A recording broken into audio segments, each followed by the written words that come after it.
ચોરની સરકાર છે. કેવી?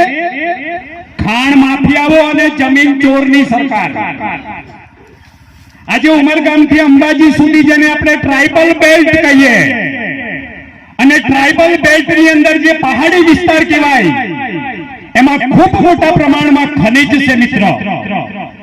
અને ખનિજ જો કાઢવું હોય તો વિધાનસભા અને લોકસભામાં ત્યાં રહેતા આદિવાસીઓને કેવી રીતના ત્યાંથી હાંકી કાઢવા એ પ્રકારના વિધાનસભા લોકસભામાં આ લોકો બિલ પાસ કરે છે.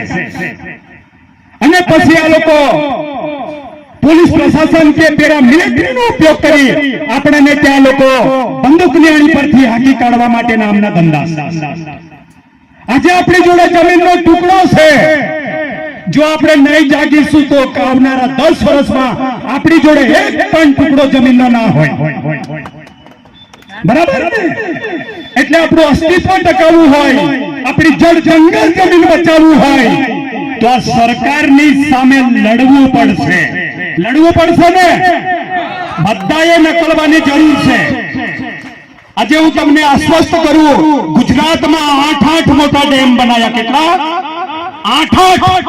1961માં નર્મદા ડેમ બનાવવા માટે જેનું ખાતમુહૂર્ત કરવામાં આવ્યું અને 65,000 કરોડ રૂપિયાના ખર્ચે નર્મદા ડેમ બનાવ્યો. મધ્યપ્રદેશ, મહારાષ્ટ્ર અને ગુજરાતના આદિવાસી લોકો જમીનનો ભોગ આપ્યો અને એના બદોલત ગુજરાતની જીવાદોરી સમાન નર્મદા ડેમ બન્યો. આજે આપણા લોકોના ભોગે જો ડેમ બને, જેને એક ટુકડો જમીનનો ભોગ નથી આપ્યો એવા લોકોને પીવાના હેતુથી નર્મદાની મુખ્ય નહેર કાઢીને સૌરાષ્ટ્ર અને કચ્છમાં પાણી આપે છે. અને જ્યારથી આપણું પાણી ગયું ત્યારથી આપણા લોકો મજૂરી કરવા માટે ત્યાં મજબૂર થયા. માત્ર મજૂરી નહીં પણ આપણી બેન દીકરીઓને બૈરા બનાવીને પણ રાખી લેવામાં આવે છે. ત્યારે ભારતીય જનતા પાર્ટીના એક ધારાસભ્યની આંખ નથી ફફડતી. થાય છે ને કિસ્સા? તો અમારી જોડે પણ 2 એકડ જમીન છે. અમને પણ ઇરિગેશન સિંચાઈ માટે પાણી આપ્યું હોય તો 2 એકડ જમીનમાં 100% પિયત હોય તો 10 માણસ આરામથી જીવી ગયા. હવે નળ ચાલુ કરો તો માત્ર હવા નકલે, પણ હજુ કઈ પાણીના ઠેકાણા નથી. અને 32 વર્ષથી વિકાસવાળી સરકાર બહિરીને એ વિકાસવાળી સરકાર વિનાશકારી સરકાર છે. આનાથી ચેતી જજો. બરાબર ને? એટલે જાગૃત થાવ. આપણા ખૂબ બધા અધિકારો બંધારણમાં મળેલા છે. મેં પહેલા કીધું તેમ 5મી અનુસૂચિ વિસ્તારમાં અહીંયા કોઈની દાદાગીરી નહીં ચાલે. બરાબર? આ કોઈ તારા મારા બાપે નહીં, પણ ભારત દેશના બંધારણથી આખો દેશ ચાલે. અને બંધારણમાં આપણને મૂળભૂત બંધારણીય અધિકારો આપેલા છે. તો આદિવાસીઓને વિશેષ અધિકારો આપેલા, એનું ઉલ્લંઘન શા માટે? જો દેશ બંધારણથી ચાલતો હોય તો આદિવાસીઓને પણ એના મૂળભૂત અધિકારો, ફંડામેન્ટલ રાઈટ પૂરેપૂરા ઇમ્પ્લિમેન્ટ થવા જોઈએ. એ દિશામાં આપણે લડાઈ લડવાની છે. 5મી અનુસૂચિ વિસ્તાર છે અને 5મી અનુસૂચિ વિસ્તારમાં બિન આદિવાસી આવીને નોકરી પણ નહીં કરી શકે.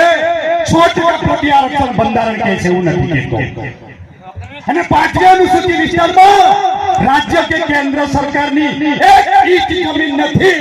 તેમ છતાં યોજનાના નામ પર, વિકાસના નામ પર ઉમરગામથી અંબાજી સુધી આદિવાસી લોકોની જમીન દિવસે ને દિવસે આ નાલાયક સરકાર આદિવાસીઓની જમીન હડપી રહી છે. લડી લેવું પડે ને? એટલે મિત્ર, ગાંધીનગર અને દિલ્હીમાં જે બેઠા છે ને એ અંગ્રેજોની ઓલાદ છે. કોણ છે? અંગ્રેજોની ઓલાદ. માત્ર કલર ચેન્જ થયો, બાકી નીતિ એમના એકના એક. હજારો વર્ષથી આ દેશમાં આદિવાસીઓને પ્રતાડિત કરવામાં આવે. આપણે ઘણું બધું જોયું. અહીંયા લોકો લો એન્ડ ઓર્ડરને મેન્ટેન કરતા હતા, તેમ છતાં માહોલ બગાડવાનો ધંધો કર્યો. આદિવાસી હંમેશા શાંતિમય સમાજ છે અને શાંતિમાં માનનારો સમાજ છે. અને બાબા સાહેબ આંબેડકરના બંધારણને પણ અમે ફોલો કરનારો કે માનનારા લોકો છે. બરાબર? એટલે આજકાલની તમારી 77 વર્ષથી આવેલી સરકાર હજારો વર્ષથી રહેતા લોકોને હેરાન કરવાના ધંધા બંધ કરી નાખે. બરાબર? એટલે 5મી અનુસૂચિ વિસ્તારમાં તમારી દાદાગીરી નહીં ચાલે. આદિવાસી લોકોનો વિસ્તાર છે, અમારી સંપત્તિ છે. એટલે અહીંયા તમારે નોકરું કરવું હોય તો પ્રેમથી અને માપમાં રહીને નોકરું કરવાનું, બરાબર? કોઈના બદોલત નથી.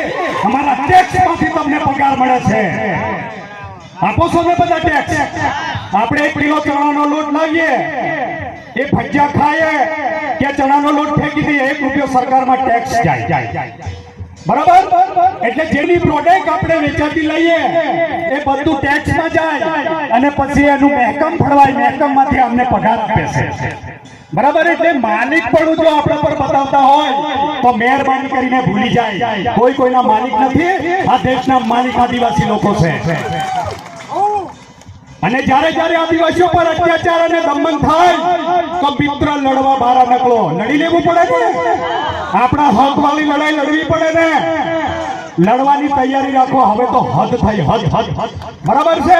કોઈ બી વસ્તુની લિમિટેશન હોય અને આ લિમિટેશન ગુજરાત ગવર્નમેન્ટ અને કેન્દ્રની સરકાર આદિવાસીઓને ભારતમાલા પ્રોજેક્ટના નામ પર, ઇકો સેન્સિટિવ ઝોનના નામ પર, ડેમો બનાવવાના નામ પર દરેક યોજનાઓ લાવીને આદિવાસીઓની જમીન હડપે અને આદિવાસીઓને ખદેડી નાખવાના ધંધા કરી, બરાબર?